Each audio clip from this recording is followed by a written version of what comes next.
നമസ്കാരം. ലോക രാഷ്ട്രീയത്തിലെ ഏറ്റവും വലിയ ചോദ്യങ്ങൾ പലപ്പോഴും തുറന്ന വേദികളിൽ ഉത്തരം ലഭിക്കാറില്ല. മറിച്ച് അടച്ച മുറികളിലാണ് അതിന്റെ യഥാർത്ഥ രൂപം നിർണ്ണയിക്കപ്പെടുന്നത്. ഇപ്പോൾ ഉയരുന്ന ഒരു ഗുരുതരമായ സംശയം അതുതന്നെയാണ്. അമേരിക്കയുടെ നയതന്ത്ര നിലപാടുകൾക്ക് പിന്നിൽ ഒരു രഹസ്യ ധാരണയുണ്ട്. പ്രത്യേകിച്ച് ഡൊണാൾഡ് ട്രംപും വ്ളാഡിമിർ പുടിനും തമ്മിലുള്ള ബന്ധം സംബന്ധിച്ച ചർച്ചകൾ വീണ്ടും ശക്തമാവുമ്പോൾ ഈ ചോദ്യം ഉയരുകയാണ്. ഈ സംശയത്തിന് ഇന്ധനം പകരുന്നത് ഒരു പ്രധാന സംഭവമാണ്. യുക്രൈൻ അംബാസിഡറായിരുന്ന ബ്രിഡ്ജറ്റ് ബ്രിങ്കിന്റെ രാജി. അവർ തുറന്നു പറഞ്ഞത് വളരെ ഗുരുതരമായ ആരോപണമാണ്. ട്രംപ് പലവട്ടം പുടിന്റെ പക്ഷത്താണ് നിന്നത്. ഡൊണാൾഡ് ട്രംപ് യുക്രൈനെ പോലുള്ള ഒരു ജനാധിപത്യ പങ്കാളിയെ പിന്തുണയ്ക്കുന്നതിനു പകരം വ്ളാഡിമിർ പുടിനെ അനുകൂലിക്കുന്ന നിലപാട് എടുത്തുവെന്നതാണ് അവരുടെ വാദം. യുക്രൈനേക്കാൾ US president Donald Trump Russian president Vladimir പുടിനെ പിന്തുണച്ചതിനാലാണ് താൻ രാജിവെച്ചതെന്ന വെളിപ്പെടുത്തലുമായാണ് യുക്രൈനിലെ മുൻ US അംബാസിഡർ ബ്രിഡ്ജറ്റ് ബ്രിങ്ക് രംഗത്ത് വന്നത്. തന്റെ പിൻഗാമിയായ ജൂലിയ ഡേവിഡിന്റെ വിടവാങ്ങലിനെ കുറിച്ചുള്ള ഒരു എക്സ്പോസ്റ്റിനോട് പ്രതികരിച്ച് എക്സിൽ പങ്കുവച്ച കുറിപ്പിലായിരുന്നു ബ്രിങ്കിന്റെ വെളിപ്പെടുത്തൽ.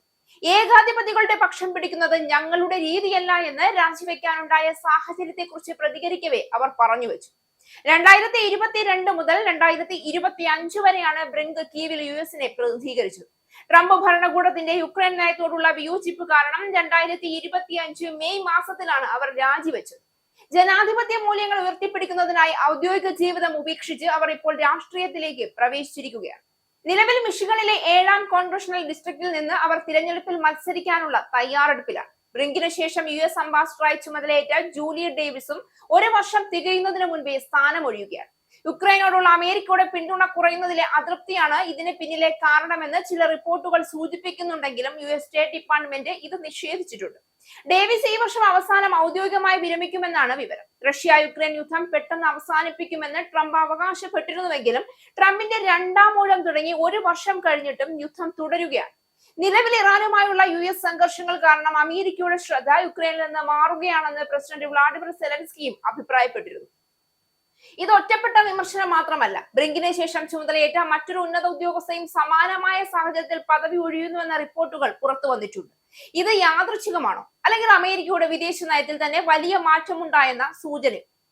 ഇവിടെ തന്നെയാണ് വലിയ സംശയം ഉയർന്നത്. ഇത് വെറും നയപരമായ വ്യത്യാസമോ അതോ അതിനപ്പുറം എന്തെങ്കിലും ഉണ്ടോ? യുക്രൈൻ യുദ്ധം ലോക രാഷ്ട്രീയത്തിന്റെ കേന്ദ്രമായി മാറിയിരിക്കുമ്പോൾ അമേരിക്കയുടെ നിലപാട് നിർണായകമാണ്. എന്നാൽ ട്രംപിന്റെ സമീപനം പലപ്പോഴും ആശയക്കുഴപ്പം ഉണ്ടാക്കുന്നതുമാണ്. ഒരു വശത്ത് സമാധാന ചർച്ചകൾക്ക് പിന്തുണ, മറുവശത്ത് യുക്രൈനെ തന്നെ സമ്മർദ്ദത്തിലാക്കുന്ന നിലപാട്. അതേസമയം റഷ്യക്കെതിരെ കടുത്ത നടപടികളിൽ നിന്ന് പിന്മാറുന്ന സമീപനം. ഇതെല്ലാം ചേർന്നപ്പോൾ ആരെയാണ് അമേരിക്ക യഥാർത്ഥത്തിൽ പിന്തുണയ്ക്കുന്നത് എന്ന ചോദ്യമാണ് ഉയരുന്നത്. ചില റിപ്പോർട്ടുകൾ പോലും സൂചിപ്പിക്കുന്നത് ട്രംപിന്റെ നയം പീസ് അറ്റ് എനി കോസ്റ്റ് എന്ന രീതിയിലേക്ക് വഴുതി എന്നതാണ്. എന്നാൽ അതിന്റെ വില എന്താണ്? ഒരു രാജ്യം തന്റെ ഭൂമിയുടെ ഭാഗം വിട്ടുകൊടുക്കേണ്ടി വരുമ്പോൾ അത് സമാധാനമോ അല്ലെങ്കിൽ സമ്മർദ്ദത്തിലുണ്ടായ ഒരു ധാരണയോ? ഇവിടെ തന്നെയാണ് പുടിന്റെ തന്ത്രം കൂടുതൽ ശക്തമാകുന്നത്. നേരിട്ടുള്ള യുദ്ധത്തിലൂടെ മാത്രമല്ല, നയതന്ത്ര സമ്മർദ്ദത്തിലൂടെയും വിജയിക്കാൻ ശ്രമിക്കുന്ന ഒരു സമീപനം. അതിൽ അമേരിക്കയുടെ നിലപാട് തന്നെ മങ്ങലേറിയതായാൽ അതിന് പുടിന് അനുകൂലമായ ഒരു സാഹചര്യമല്ലേ സൃഷ്ടിക്കപ്പെടുക? അതേസമയം ട്രംപ് ഭരണകൂടം ഈ ആരോപണങ്ങളെ നിഷേധിച്ചിട്ടുണ്ടെങ്കിലും തുടർച്ചയായി ഉയരുന്ന രാജികളും വിമർശനങ്ങളും ചേർന്നപ്പോൾ ഒരു വലിയ ചിത്രം വ്യക്തമായി കാണാൻ തുടങ്ങുകയാണ്. അമേരിക്കയുടെ വിദേശ നയം തന്നെ ചിതറുകയാണോ എന്ന സംശയം.